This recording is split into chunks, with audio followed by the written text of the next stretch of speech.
個人としても会社としても誠実さに勝るものはない。感謝できない人、他責にする人、絶対友達にしたくないじゃないですか。なんか信念って何かって言ったら知の極みだって言ってて、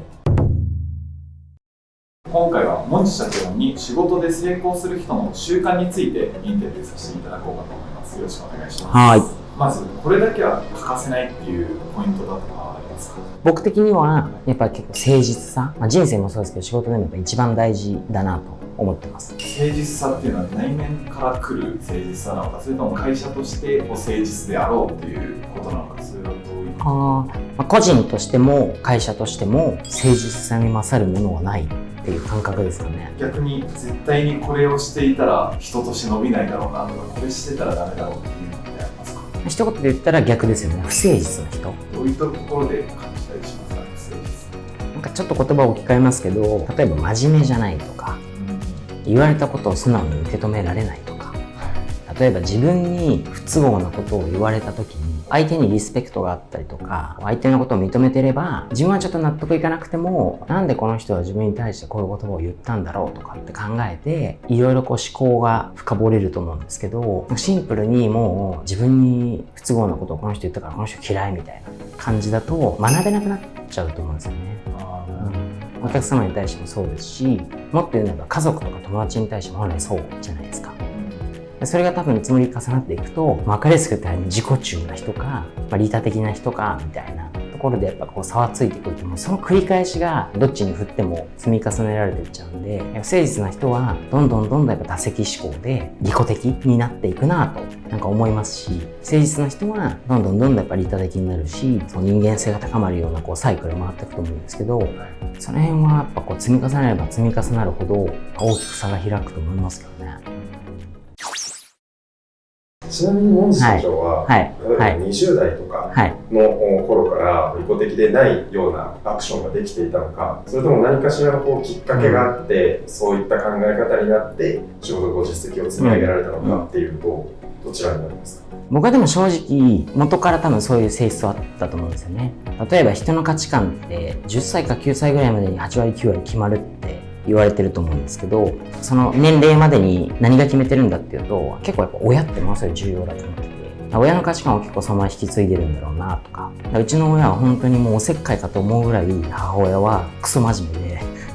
それがどういうことかっていうのはやっぱり10代の時かわからないんですけど、いろいろ積み重なってくると運がいいなって思うとすごく多いんですよ。めちゃめちゃついてるなと思って。なんでついてるんだろうなって考えた時に、やっぱその見えないところで積み重なってるこう信用とか信頼みたいなものが困った時に助けになったりとか、いい方向にやっぱ向くんだなと思うんで、実感してで自分なりにこう分析してみたら、やっぱ一番大事なのはこういうことだよねというふうに今言葉にするとそうなってるみたいな感覚ですかね。誠実はどういうことかみたいなのがまだちょっと、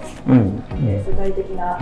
何か落とし込んでるみたいなところ、自分のものなんですけど、あれば教えてほしいです。一番はやっぱ正直ですよね。嘘をつかない。悪いこと悪いって素直に謝る。で、変えちゃいけないものと変えていいものってあると思うんですけど、変えちゃいけないものっていうのはやっぱり自分の道徳とか信念みたいなもので、をちゃんと強く持って、それに反する行動とかはしないみたいな。もっと言ってだから感謝できる人、ちゃんと責任を持ってる人、で、自信ある人、やっぱ自分を信じられるかどうかみたいな、その辺は重要だなと思うんです。逆に考えたらすごい分かりやすいなと思うんですけど、例えば友達を選ぶときに感謝できない人、他責にする人、自分を信じられないでいつも自分を否定する人、絶対友達にしたくないじゃないですか。って考えたら、そういう人を友達にしたくない。むしろ感謝できる人で、責任感強い人で、自分を信じてるような人が友達だったら最高だなって思うんだったら、自分もまずそういう風にする努力をする。で、完璧にできる人はいないと思うんですけど、やっぱ誠実さをちゃんと大事にしようと思って、常にそこに向かってギャップを埋めようとしてる人は、やっぱ勝手に信用されるし、なんかそういう仲間に囲まれるし、いいループが回っていくというか。そういう自分を大切にしてる信念と、でも会社の進むべき方向性が違うようになったエピソードとかってありますか？働いてる時はいっぱいありますよね。納得いかないから辞めるっていうのはすごい極端な話だと思うんですけど、当然自分で会社やってると、社員の価値観で判断すると、それって会社の方向性違うんじゃないのって言われる時も少なからずあるじゃないですか。でもこれやっぱ何が大事かなとと思うと、例えばじゃあ会社のルールが一つありますと。でも本来であればルールって会社が反映するために作られるもので、それに沿ってないルールなんだら変えればいいと思うし、で当然フェーズによっては前は適切だったけど今は不適切だっていうルールもいっぱいあって、なんかそういうのはでもちゃんと意見する方がいいと思ってて、できればやっぱりそれは一つは自分の信念とかこうがあるべきなんじゃないかなって思ったら、それはちゃんと主張はするけど、でもそういうルールが作られた背景は会社としてはこういう思いがあってとか、誰かのこういう考えがあってとかっていう逆の立場から立つ時に理解するってこともすごく必要かなとは思ってますけど、よく言うのはお客様のためとか相手のためっていうのは結構利己的だと。自分が考えるその人のためだからと。これで考えるとやっぱ結構間違えてしまうこと多いなと思ってて、相手のちゃんと立場に立ってその立場からどう捉えるかっていうのをものすごくやっぱ考えられることが結構重要かなとは思いますけどね。先ほど自分を信じることが大切っておっしゃってたと思うんですけど、どうやったら自分を信じるっていうことができると思いますか？でもやっぱそれはトレーニングだと思っていて、やっぱ自分がどうありたいとか、やっぱその理想をちゃんと考えて、それはなぜなのかとか、なんで自分はそう思うのかとか、やっぱセルフトレーニングがやっぱいっぱいすればするほど思考が深まるというか、なんか信念って何かって言ったら、とある人が言ってたんですけど、知の極みだって言ってて、要は考え抜いたものが信念だから、自分にとっての知の極みだと。で、そう思っていながらやっぱり日頃いろんなことがあって、その信念が正しいのかとか、いろいろ繰り返していって自己問答していく中で、なんかそれは磨かれていくものだと思うんで、そしたらやっぱり自分としてはこれが正しいんだと。あとは人って結局やっぱり偉大に見える人でも単純に努力の数とか努力の質が違うだけだと。みんな同じ人間だから、あの人にできて僕にやってできないことはないっていう出発点から始まる。やっぱり自分がじゃあまだそこまで行ってないのは、もしかしたら自分の思考の質とか、行動の質とか量が足りてないだけだと。そういうふうに思えるようになると、自分でもちゃんとやればできるはずだと。なんかやるために何をするかみたいに、なんかそういう思考になってきて、とにかくずっと繰り返してると、なんか信じられるようになるのかなと思いますけど。その最初の一歩は踏み出せない若い人たちが多いと思うんですけど、そういう人たちがまず最初にやるこ